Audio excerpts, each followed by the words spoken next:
Good morning. How's everybody doing today? It's another Monday morning, man. I am Jeff Williams. This is another Real Man Monday. Listen, I pray that you had a wonderful and blessed weekend this past weekend, man.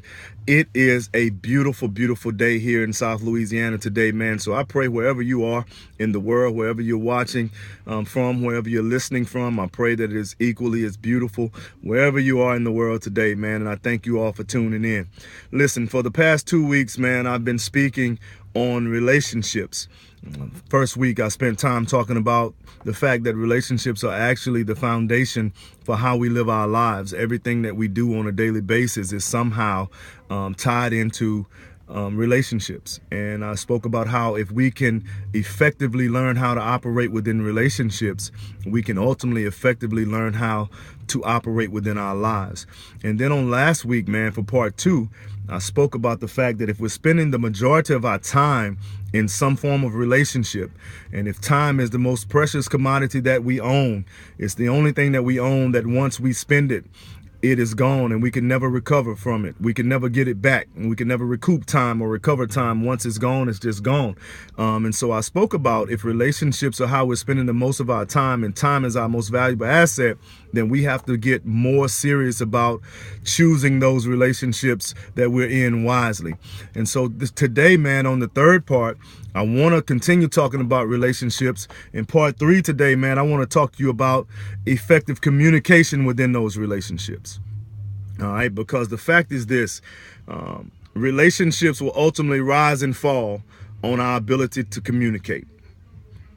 You know, relationships will ultimately rise or fall, man, on our ability to communicate within those relationships. The majority of relationships that have failed, you can pretty much tie that back to some failure or breakdown in communication.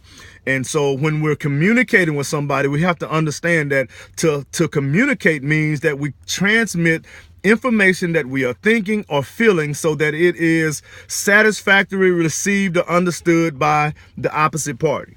So we're not just talking when we're communicating, but we're trying to translate our thoughts and our inner feelings so that the person that we're communicating with can satisfactorily understand what we're saying. So if they're not understanding what we're saying, in essence, we never effectively communicated. And so we got to understand that communication is not a one-way deal, man. Communication is a two-way situation.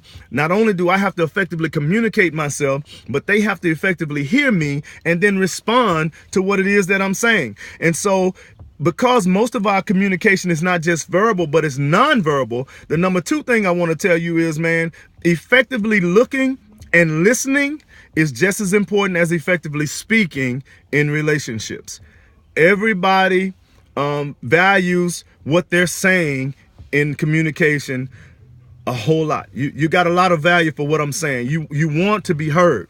You want people to listen to what it is that you have to say, because what you're saying most of the time when you're communicating in relationships is very, very personal to you. It's very, very near and dear. It's your personal thoughts. It's your personal feelings within your heart. So you want someone to not only hear you, but respond to it. So you've got to make sure that you're clearly communicating what it is that you have to say, both verbally and non-verbally, man. And the trick to it is you've got to stop saying things with your mouth that you're communicating non-verbally with your body in a different manner. Oftentimes, how many times have you been in a relationship and you ask someone, what's wrong? Are you okay?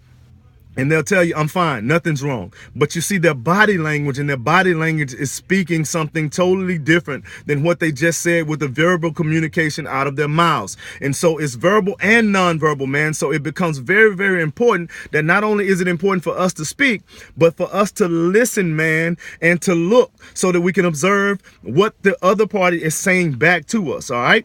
Number 3 thing, man, the thoughts and feelings of the other person are equally important as yours when you are communicating in a relationship. I'm gonna say that again, man. The thoughts and feelings of the other person are equally as important as yours when you're communicating in any form of a relationship. Most of us value what it is that we have to say. We want to be valued. We want to be responded to in the right way. But most of us go into a situation where we're communicating and we have no value going in on what it is the other party is going to have to say in return to us. We don't equally value them as an equal partner in this communication. So we go in already with a closed mind. I'm going to say what I have to say. I want you to listen to what I have to say, but I don't want to hear anything back. That's not effectively communicating. What they feel and what they have to say is equally as important to what you feel and what you have to say when you're communicating in a relationship. All right.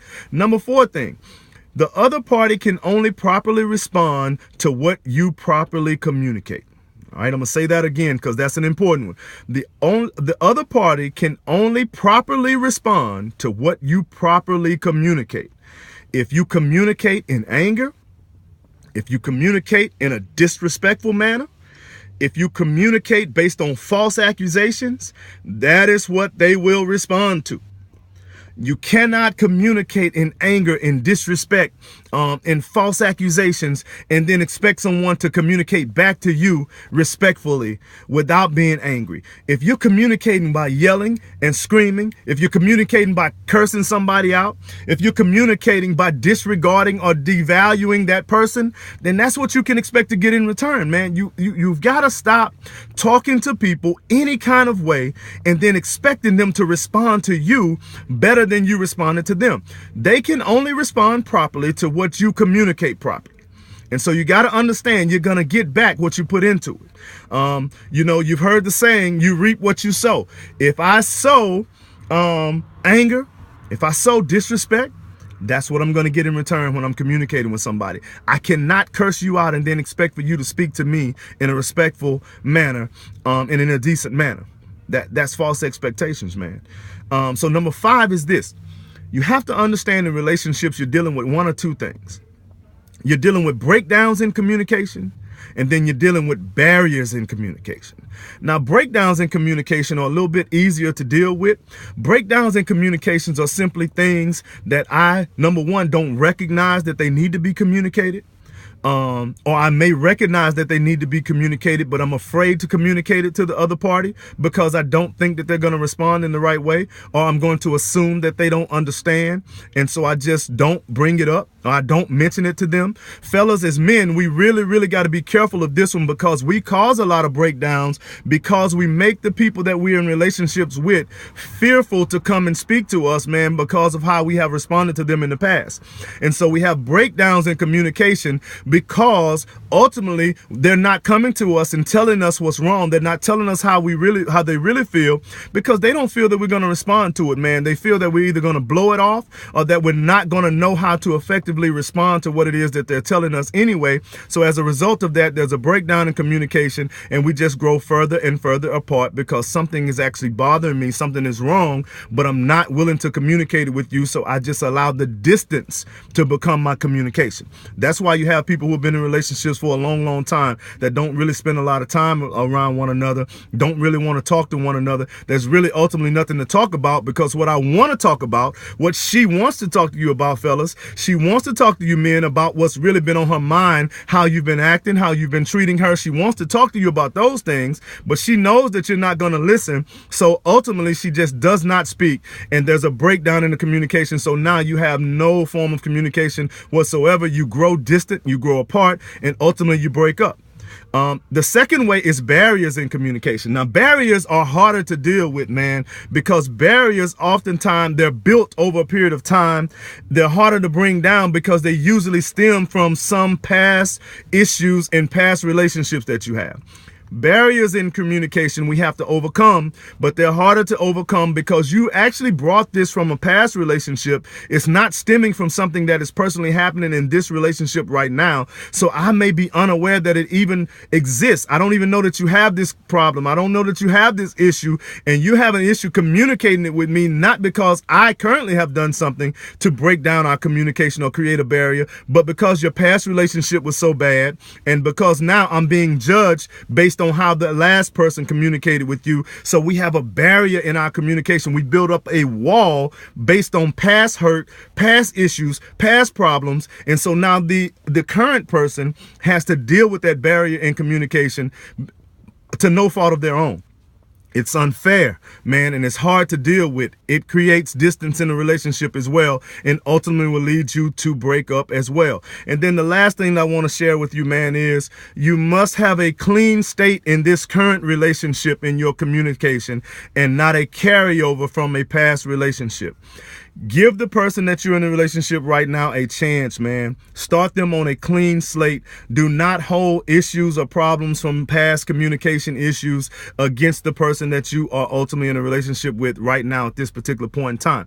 They need a chance. Give them a chance so that you all can properly and effectively communicate and properly and effectively grow together in this relationship. You cannot grow in a relationship. That relationship cannot be strong, it cannot be healthy, and it can ultimately not be productive if it does not have proper communication. Listen, man, I am Jeff Williams. This is Real Man Monday. I'll be again coming to you live, Facebook Live tonight at 9 p.m. Central Standard Time to have a recap, a little bit more of a lengthier discussion about communication within relationships. Looking forward to you all sharing with me on that. Listen, I also want to encourage you all to go and visit our social media pages. You can visit us on Twitter. You can visit us on Facebook, of course, that we are right here, right now. And you can visit us on Instagram at Max Life Coaches. And so I just appreciate everybody watching today, man. Thank you all. You all be blessed. Have a wonderful day. I'll see you all at 9 p.m. tonight.